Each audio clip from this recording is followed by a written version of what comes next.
যেভাবে লিখেছেন আমি সেভাবেই পড়ছি। রাত তখন প্রায় 2:30।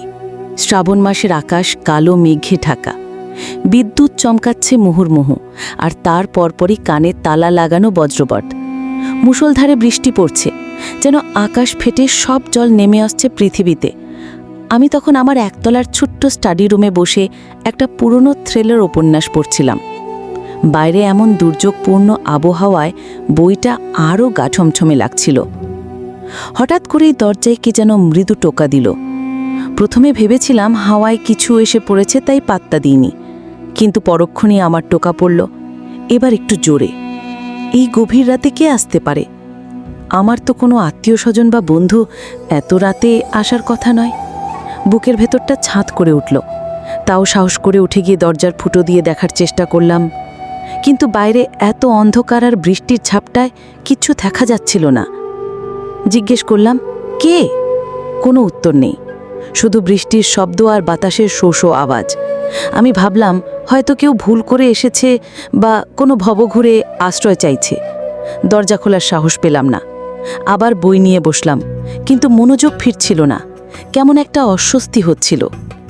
প্রায় 10 মিনিট পর আবার সেই টোকা, এবার আরও স্পষ্ট, যেন কেউ নখ দিয়ে কাঠ আঁচাড়াচ্ছে। আমার হাত পা ঠান্ডা হয়ে এলো। এবার জিজ্ঞেস করলাম না, চুপ করে বসে রইলাম। ঘরের আলো নিভিয়ে পর্দা সরিয়ে জানালার বাইরেটা দেখার চেষ্টা করলাম। গাছপালাগুলো পাগলের মতো দুলছে। বিদ্যুৎ চমকালে ক্ষণিকের জন্য চারদিক আলোয় ভরে উঠছে। এমন এক ঝলকি দেখলাম, আমার বাগানের শেষ প্রান্তে, যেখানে পুরনো আম গাছটা দাঁড়িয়ে আছে, তার নিচে একটা আবছা মূর্তি, লম্বা, রোগাটে, একটা ছায়া। আমার গলা শুকিয়ে গেল। আমি দ্রুত জানালা থেকে সরে এসে ঘরের মাঝখানে দাঁড়িয়ে রইলাম। হৃৎপিণ্ড যেন পাঁজরের খাঁচা ভেঙে বেরিয়ে আসবে। কে ওখানে এত রাতে? আবার দরজায় শব্দ। এবার টোকা নয়, যেন কেউ দরজায় ভর দিয়ে দাঁড়িয়ে আছে, আর দরজাটা মৃদু কাঁপছে। একটা পচা স্যাঁতস্যাঁতে গন্ধ নাকে এলো, যেন অনেক দিনের পুরনো কোনো কবর থেকে উঠে আসা গন্ধ। গা গুলিয়ে উঠল, আমার দম বন্ধ হয়ে আসছিল। ঠিক তখনই ফোনটা বেজে উঠল। ফোনের রিংটোনটা এই সময় আরও ভয়ঙ্কর লাগলো। ভয়ে ভয়ে ফোনটা ধরলাম। স্ক্রিনে দেখলাম নামটা অচেনা। হ্যালো?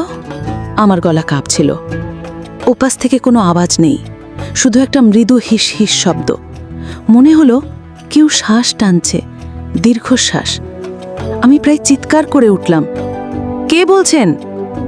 তখন একটা ভাঙা ভাঙা কণ্ঠস্বর ভেসে এলো, আমি এসেছি তোমাকে নিয়ে যেতে। আমার হাত থেকে ফোনটা পড়ে গেল। শরীর অবশ হয়ে গেল। বুঝতে পারছিলাম না এটা স্বপ্ন না সত্যি।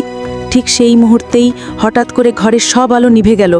ঘন অন্ধকার গ্রাস করল সব কিছু। বাইরে শুধু বজ্রপাতের আলোয় ক্ষণে ক্ষণে ঝলসে উঠছে পৃথিবী। অন্ধকারে দরজার দিকে তাকিয়ে দেখলাম, দরজার নিচ দিয়ে একটা লালচে আলো প্রবেশ করছে। আলোটা নড়াচড়া করছে, যেন কোনো জ্বলন্ত চোখ আমাকে দেখছে। এরপরই একটা হিমশীতল স্পর্শ অনুভব করলাম আমার কাঁধে, আমার পিছনের দিকে। আমি পাথর হয়ে গেলাম, নড়তে পারছিলাম না। মনে হলো আমার মেরুদণ্ড বেয়ে একটা বরফ শীতল স্রোত নেমে গেল। কান্না আসছিল, কিন্তু গলার শব্দ বেরোচ্ছিল না। একটা ঠান্ডা নিঃশ্বাস আমার কানের পাশ দিয়ে বেরিয়ে গেল, আর সেই ভাঙা গলার ফেসফেসানি, পালাতে পারবে না, আমি তোমার পেছনেই আছি। আমার জ্ঞান হারানোর ঠিক আগ মুহূর্তে মনে হলো একটা ঠান্ডা লম্বা হাত আমার গলা চেপে ধরছে। তারপর সব অন্ধকার।